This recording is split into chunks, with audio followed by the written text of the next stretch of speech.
എനിക്കെല്ലാം എല്ലാവരോടും ഇപ്പോൾ പറയാൻ പറ്റുന്നുണ്ട്. ചിറ്റയോടും ചിറ്റപ്പനോടും എൻ്റെ ചേട്ടനോടും ചേട്ടത്തിയമ്മയോടും ഒക്കെ എനിക്ക് പണ്ട് എനിക്ക് ഓപ്പൺ ആവാൻ പറ്റുന്നില്ലായിരുന്നു പേടിച്ചിട്ട്.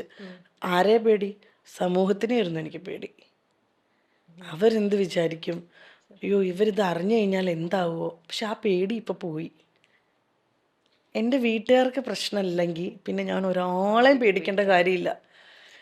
ആ തീരുമാനം ഞാൻ എൻ്റെ ലൈഫിലെടുത്തോ, അത് ഞാൻ എടുത്തിട്ട് കുറച്ച് നാളുകളായി. അതായത് പബ്ലിക് എന്ത് പറയുന്നു എന്ന് നോക്കി ജീവിക്കണ്ടെന്ന്. ഞാൻ കാരണം ഒരാൾക്കൊരു പ്രശ്നം വരാതെ പോവുക, ഞാൻ കാരണം ഒരാൾക്ക് ഒരു ബുദ്ധിമുട്ടുണ്ടാവാതെ എന്നതൊഴിച്ച് ഞാൻ എന്തും എൻ്റെ ഫേസ്ബുക്കിലോ ഇൻസ്റ്റയിലോ അല്ലെങ്കിൽ ഞാൻ പറയുന്നതോ ഞാൻ പ്രവർത്തിക്കുന്നതോ എന്തായാലും കുഴപ്പമില്ല.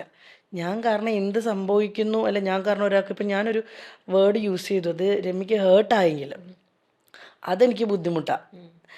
അതല്ലാതെ ഞാൻ എന്ത് പറഞ്ഞാലും എന്ത് ചെയ്താലും ഒരു പ്രശ്നമില്ലെന്നേ. പിന്നെ ഈ കമൻസും കാര്യങ്ങളും അതിനിപ്പോൾ ഇന്നും ഉണ്ടാവും.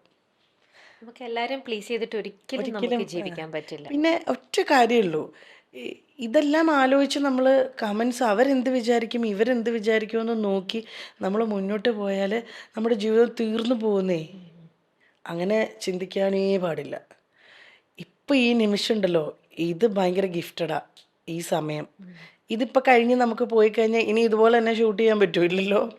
ഈ സെയിം ഡയലോഗ് ഈ സെയിം സംസാരം ഒന്നും പറ്റില്ല. കഴിഞ്ഞത് കഴിഞ്ഞു. നമ്മളങ്ങ് പോവാന്നുള്ളതേ ഉള്ളൂ. എനിക്ക് ലക്ഷ്യമുണ്ട്, വ്യക്തമായ ഒരു ലക്ഷ്യമുണ്ട്. ഇപ്പോൾ എൻ്റെ കരിയർ, എൻ്റെ മോൻ്റെ വളർച്ച, എനിക്ക് കുറേ ആഗ്രഹങ്ങളുണ്ട്. എനിക്ക് കുറേ കുറേ സ്ഥലത്ത് എത്തണം. ഞാനൊരു യാത്രയിലാണ് അതിൻ്റെ. അപ്പോൾ അതിന് ഇനിയിപ്പോൾ ആരെന്നെ പുറകിൽ നിന്ന് വലിച്ചാലും എന്നെ താഴെ വീഴിച്ചാലും ഞാൻ എണീക്കും.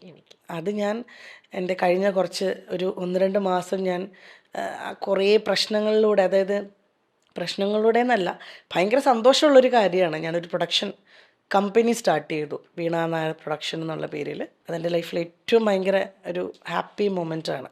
അത് വീണയുടെ ഒരു ഡ്രീം ആയിരുന്നു? വീണയുടെ അല്ല, എൻ്റെ അച്ഛൻ്റെ ഒരു ഡ്രീമായിരുന്നു അത്. അച്ഛൻ പ്രൊഡക്ഷൻ തുടങ്ങി അത് കണ്ടാണല്ലോ നമ്മളിതൊക്കെ ആഗ്രഹിക്കുന്നത്. നമ്മൾ അതായിരുന്നു സംസാരിച്ചുകൊണ്ടിരുന്നത്. അപ്പോൾ അതിലേക്ക് ഞാൻ വന്നിട്ട് ഞാനിത് പറയാം. അപ്പോൾ അച്ഛൻ വഴിയാണ് ഞാൻ ഇൻഡസ്ട്രിയിൽ ആദ്യമായിട്ട് വരുന്നത്. അച്ഛൻ പാരയ്ക്ക് പകര മറുപാര എന്ന് പറഞ്ഞൊരു കോമഡി സീരിയൽ, ഞാനിങ്ങനെ വെറുതെ നിൽക്കുന്നതേ ഉള്ളൂ, അഭിനയിക്കുന്നൊന്നുമില്ല. ആദ്യം തല കാണിക്കുന്നത് ആ ഷോർട്ട് ഫിലിമിലാണ്. അന്ന് ടെലിഫിലിം എന്നെന്തോ അതിന് പറയാം. അതിന് മുന്നേ എൻ്റെ ചേട്ടനാണ് സ്നേഹദൂതുമായി എന്ന് പറഞ്ഞ ദൂരദർശനിലെ ടെലിഫിലിമിൽ അഭിനയിക്കുന്നത്. ചേട്ടൻ 4ാം ക്ലാസ്സിൽ പഠിക്കുമ്പോൾ ഞാനാണ്. അന്ന് ഞാൻ കരഞ്ഞു, കാരണം അന്ന് ഞാൻ കരിങ്കുഞ്ഞു പോലെ ഇരിക്കണം. അന്ന് വെച്ചാൽ കളറുള്ളതിൻ്റെ ഭംഗിയെന്നല്ല, കളറില്ലെങ്കിലും കാണാനൊരു